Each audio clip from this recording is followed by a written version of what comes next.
Tere päevast! Mul on siis suur au rääkida teile sellest, et missugused materjalid me projekti jooksul siis koostasime ja materjale sai siis tehtud nii õpilastele kui õpetajatele ja loomulikult selleks, et nad koos saaksid meetodit mõnusasti kasutada ja väitlust kasutada siis selle jaoks, et meie sellest projekti püstitusest lähtudes siis õppida, õpetada just siis loodusteaduslikke aineid. Ja kellele me nad siis suunasime, oli peaasjalikult õpetajale, kes otsib teistsugust meetodit, mida siis kasutada. Aga teisalt tegelikult, miks mitte ei võiks kasutada ka väitlust kui meetodit hoopis sel ajal, et nagu mööda minnes kasutada loodusteadusi väitluse kui meetodi õpetamiseks, jah? Ja teistpidi see sobib siis ka õpilastele, kes saavad selle teemaga siis sügavamalt tööd teha ja selle käigus siis võib-olla mingisuguse teema kohta endale teadmised, mis on paremini läbi analüüsitud ja oluliselt laiemapõhjaliselt selged, kui võib-olla igapäevase koolielu raames see tekiks. Ja meil oli 5 erinevat teemat, mis tegelikult on tihtipeale sellised mitut ainet lõimivad ja leidsime, et meie koostatud materjalid sobivad siis kõige paremini just loodusõpetuse, bioloogia, geograafia, füüsika ja keemia õpetamise jaoks. Ja kuna alati on ka oluline see, et missuguseid õppekava teemasid seal siis kaetud on, siis lisaks neile ainetele, mille õppekavadega otseselt siis need materjalid meil ühel või teisel viisil seotud on, siis tegelikult ka õppekava läbivaid teemasid on puudutatud, et kaetud on nii keskkond ja jätkusuutlik areng, kodanikualgatus ja ettevõtlikkus, teabekeskkond, aga ka väärtused ja kõlblus tugevalt. Ja teemad siis, mis meil oli põlevkivi Eesti kontekstis, energiamajandus, kliimamuutused, ringmajandus, bioloogiline mitmekesisus. Ja materjalidest endist siis. Põhimõtteliselt need materjalid, ma tutvustaksin teile pisut seda materjalide ülesehitust, sest siis on nagu pisut lihtsam jälgida seda, mida ma siin edasi rääkima hakkan, kuna siin on päris mitut erinevat tüüpi materjale.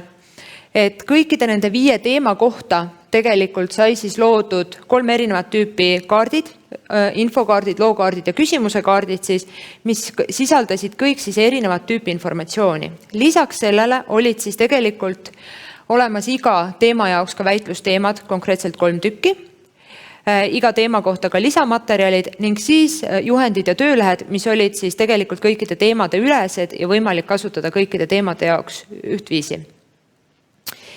Ja selleks, et nüüd natukene täpsemalt aru saada, mis nad siis olid, seleta neid lahti ka natukene.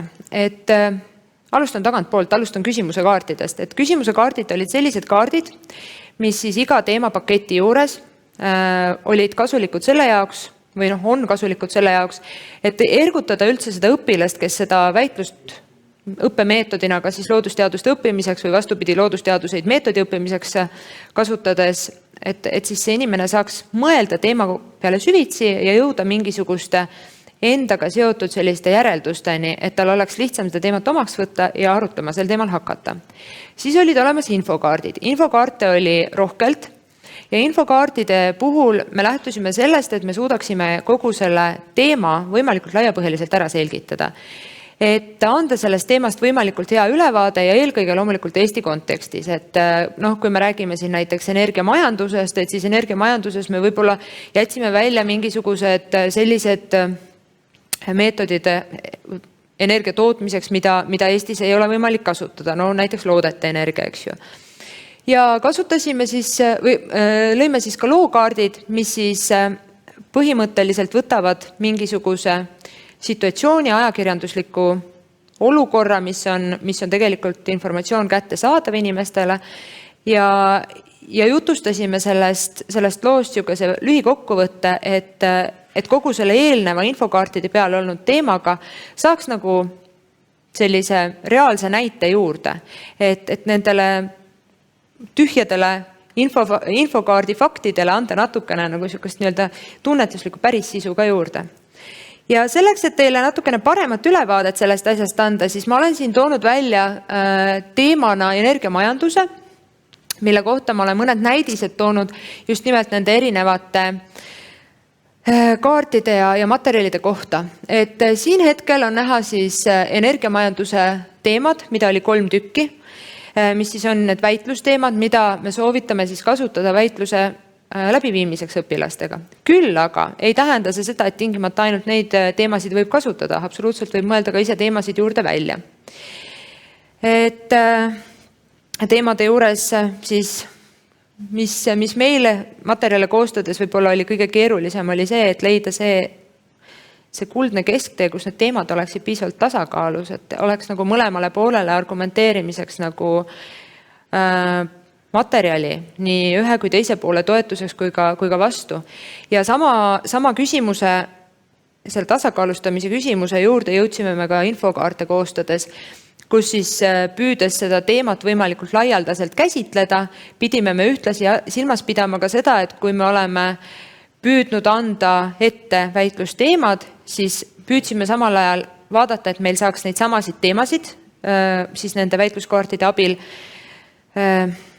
lahendada ja väitlust koostada, aga teisest küljest vaatasime ka seda, et kui oleks tahtmist mõnda väitlusteemat juurde luua, et oleks võimalik siis ka teiste teemade puhul seda kasutada ja teisest küljest, et oleks võimalik siis järjekordselt tasakaalus asi endal saada. No siin on mul välja toodud, ma ei tea, kui hästi teile praegu paistab, on siin 3 infokaardi näidised lihtsalt, et esimene on need jutt selle kohta, et kuidas inimkond vajab üha enam energiat, teiseks see, kuidas energia väiketootmist saab siis kodus toimetada ja kolmanda näitena olen siis toonud välja energianäljas andmemahud, mis siis tegelikult tähendab mida? Tähendab seda, et kogu see info ja ka praegu see meie tänane konverents vaikselt hiilib kuskil internetiavarustesse ülesse ja jääb tegelikult, kuigi üritus saab läbi ja võib-olla ei vaadata teda ka enam hiljem nii palju, siis ta jääb kuskil mingit ressurssi vaikselt sööma. Nii, siis energiamajanduses näiteks oli 14 infokaarti. Osades teemade puhul võis neid olla rohkem või vähem. Järgmiseks rääkisin teile lookaartidest. Lookaarte siis energiamajanduse teemal näiteks oli 4 tükki ja üks neist näiteks on väga Eesti-keskne. Juhtus siin selline lugu, et tegid poisid koolis uurimistöö, mis käis tegelikult läbi ka sealt uurimistööde võistluselt siis ja kuna meil oli au neid lugeda, siis tõime selle teemaga siin sisse, et kuidas tuulikud mõjutavad vihmausse. Et paraku inimeste kohta meil ei ole hetkel selliseid häid uurimisandmeid võtta, küll aga poisid uurisid vihmaussidele mõju. Et tõime selle loona välja ja teistpidi tõime loona välja selle, et kuigi praegu on olemas meil energia tootmise viisid, mida tänaseks päevaks kõik teavad, nii meie seni kasutusel olnud põlevkivi kui siis ka nüüd rohelisemaid meetodeid, siis millest väga palju võib-olla ei teata, on siis termotuumaenergia ja sai ka see siis ära kajastatud. Ning lisaks siis need, millest ma tegelikult jutuga alustasin, küsimuse kaardid, neid antud teema puhul oli näiteks 8 ja nende puhul siis on siin välja toodud mõned näidised just nimelt sellest, et mida võiks siis mõelda selle teema sissejuhatuseks, et näiteks, kas sa tead, kui palju sinu kodus igal aastal energiat tarbitakse? Proovige järgi uurida, muidugi arvestage sellega, et see on lastele suunatud, mis tähendab seda, et te võib-olla teate, aga nemad ilmselt ei tea, et ilmselt mindaks kodus küsima selle peale kohe. Ja? Nüüd, minu eelnev jutt on ilmselt üsna abstraktne olnud, et kuidas see kõik kokku jookseb oma vahel, jah? Et mingisugust infot me oleme siin koostanud, kuidagi seda on võimalik kasutada, aga kuidas? No tegelikult on niimoodi, et õppematerjale siis nende teemapakettide kasutamise jaoks sai välja töötatud rohkem kui 1. Need on hästi erinevad. Osad on siin meil kohapeal loodud, osad on meil projekti raames siis ka väljapoolt tulnud. Et alustan võib-olla kõige alumisest, mis on siis väitlusformaadi täielik juhend õpetajatele. Et selle puhul on nüüd siis tegemist sellise hästi mahuka dokumendiga, kust inimesed, kellel on sügav huvi väitlusformaadi vastu, mida antud projektis kasutasime, saavad seda uurida ja kui õpetajatel tekib lisaküsimusi nende lühemate juhendite puhul, siis sealt kindlasti tasub vaadata. Aga kuna see on mahukas, siis see ei ole see, kuhu ma esmajärjekorras teid tingimata suunaksin. Et võib-olla natukese lihtsamad asjad on siin need Keskmised projektijuhend õpetajale, kuidas rakendada väitlust kui meetodit koolitunnis ja samuti ka siis väitlusformaadi lühijuhend õpilastele ja õpetajatele. Et need on nüüd lühemad dokumendid, kus siis tegelikult on palju häid näiteid sees, kuidas siis saab ühte ja teist küsimuse kohta, mis võib tekkida siin väitlust koostades, väitlust läbi viies, et kuidas neist probleemidest üle tulla. Ja siis, mis võib-olla kõige olulisem on siin selle jaoks, et hakata niimoodi nina sisse pistma sellesse väitluse ja loodusaine lõimimise teemasse, siis võib-olla kõige paremaks lühikeseks tutvuseks on see kõige lühem õpetajajuhend õppematerjalide kasutamiseks. Aga seal on nüüd hästi pealiskaudselt on see selles mõttes tehtud, et see õpetajajuhend on hästi tugevalt seotud selle õpilase töölehega. See põhimõtteliselt selgitab ära tegelikult 2 erinevat meetodit selle kohta, kuidas siis toetada seda õpilast selle mõttetegevuse juures, et kuidas ta peaks neid materjale läbi töötama ja kuidas ta peaks jõudma siis selleni, et ta oskaks neid argumente sõnastada, kuidas ta oskaks väitluseks enda ette valmistada, kuidas seda tiimina koos teha. Ja sinna juurde siis kindlasti tasub vaadata siis seda väitlusformaadi juhendit ennast ka, sest et seda ei ole seal hakatud eraldi kordama. Ja võtsin siin veel kokku sellise asja, et kui me need pakette koostasime, siis tegelikult oli ometigi see lugu, et pidid nad minema ju ka Eestist väljapoole. Ja teisest küljest on ju meil majas kombeks see, et me paneme alati oma materjalid, teeme kättesaadavaks ja ka programme viime läbi alati nii eesti kui vene keeles. Mis tähendab seda, et meil on palju tõlkimist olnud siin nende projekti materjalide juures ja kõik materjalid peale Eesti põlevkivi siis oleme me tõlkinud ka inglise keelde. Nad ei ole hetkel kodulehel kättesaadavad, aga nad tulevad ilmselt ka sinna ja osad materjalid siis juba on olemas ka venekeelsetena kodulehel. Need on siis kliimamuutuse ja ringmajanduse paketid ja teised venekeelsed on ka tulemas, kui mitte varem siis õppeaasta lõpuks. Ja ülejäänud materjalid siis kõik eesti keeles on hetkel kättesaadavad. Ja lisaks siis sellele, et need materjalid koostasime, siis tegelikult tegime juurde ka, kuna hästi oluline oli see, et need teemad oleksid meil kaetud võimalikult mitmekülgselt ja tegelikult ka siis teadusliku kinnituse saaksid endale, siis olid meil kaasatud projektiga teadlased, nagu kindlasti Maarja eelnevalt teile rääkis. Ja selle tõttu siis me tegime siia selle projekti juurde ka mõningad videod, lühivideodena siis 3 tükki on energiamajanduse juures, on siis video täpsemalt päikesepaneelide kohta, kliimamuutuste juures siis sellest, kuidas ja miks kliimamuutused tekivad ja bioloogilises mitmekesisuses siis saab täpsemalt teada linnaloodusega seotud aspektidest eelkõige. Ja kui te nüüd vaatate siin ühel lühivideol on plussike järel, siis tegelikult see ei tähenda mitte midagi muud kui seda, et selle konkreetse paketi juurde oleme me veel täiendavaid videosid leidnud ja sinna nad üles pannud, kuigi see kindlasti ei tähenda seda, et need 3 videot on ainsad, mis siin selles pakettides olemas on. Lihtsalt need on need, mis on spetsiaalselt tehtud selle projekti jaoks. Kui nüüd vaadata seda viidete ja lisainfo sektsiooni, siis tegelikult seal paljude pakettide puhul leiab lisaks erinevaid YouTube'i videosid ja nii edasi, mis on teiste autorite tehtud, mitte tingimata küll eestikeelsed ja mitte kõik ka subtiitritega, aga võib-olla neid on võimalik kuidagi kasutada.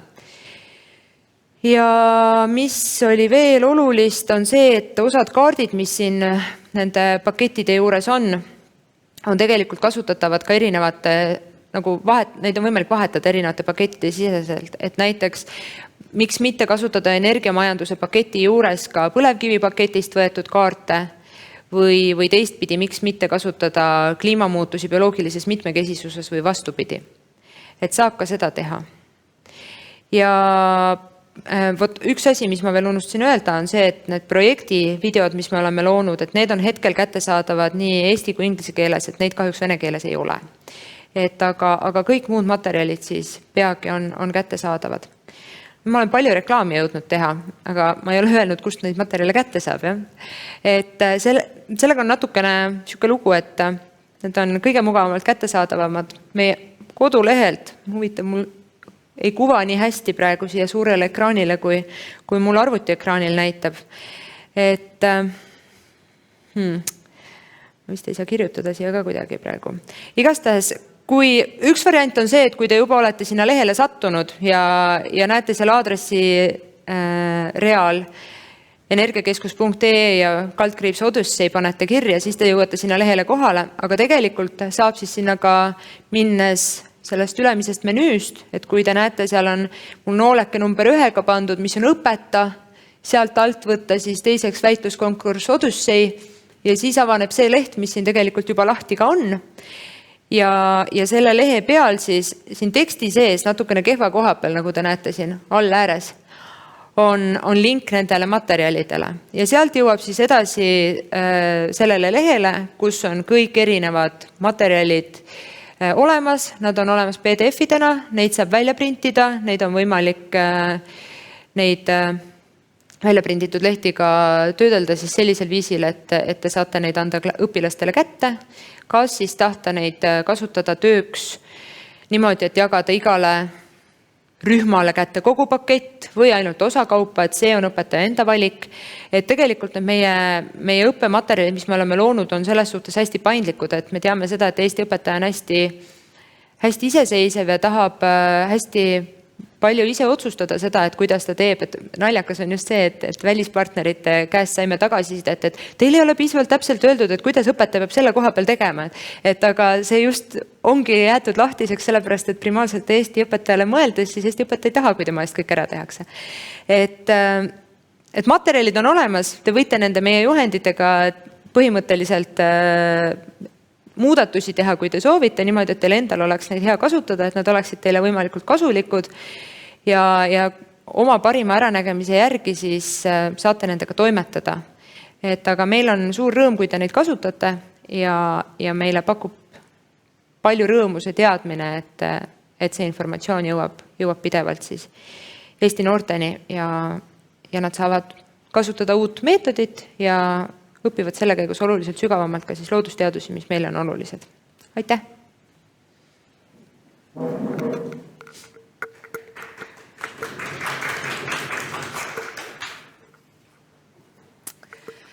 Aitäh! Ma võib-olla küsiks siia juurde, et teie seisukohalt, miks just väitlus oli see meetod, mille kaudu teil tundus on mõistlik neid õppematerjale luua ja seda teemat sellisel kujul avada? No sellepärast, et need on sellised keerulised teemad, et on olemas termin wicked problems ja wicked problems on alati sellised küsimused, millele ei ole võimalik nagu üheselt lihtsalt vastust anda ja mille puhul nagu tekibki tihtipeale see olukord, et okei, et me teame võib-olla mingisugust juppi, kuidas asi toimib, aga suure pildi lahendust ei pruugi kellelgi tegelikult planeedil olla. Ja ma arvan, et selliste probleemide lahendamise jaoks on hästi oluline see, et me oskaksime omavahel arutada seda, et mil viisil oleks kõige targem seda lahendada, et kaasata, nagu õnneks praegu on ka teadlasi palju kaasatud igale poole, et teha tarku otsuseid.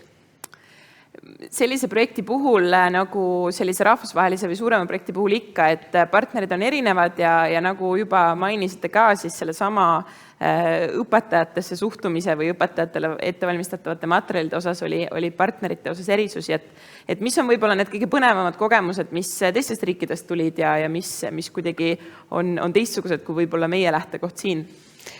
Esiteks ma ütleksin võib-olla seda, et tegelikult ei ole mitte projekti partnerite ootused õpetajatele erinevad, vaid pigem lähtub asi sellest, et õpetajate ootused siis neile, kes iganes neid materjale valmistavad, et need on erinevad riigiti. kuidas see küsimuse teine pool oli? Et mis võib-olla partneritelt sellised põnevamad teistmoodi lähenemised olid? Jaa, okei. No meie püüdsime, kuna eks teaduskeskusena ja püüdes loodusteadusi populariseerida, siis meil nagu tegelikult olid hästi tugevalt fookus just nimelt nende teemade edasiandmise peal.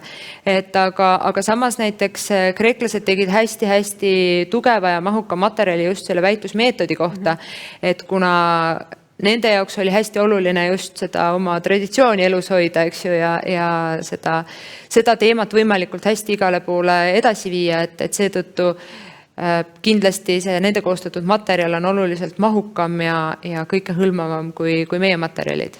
Et see on kindlasti suur erinevus. Aitäh!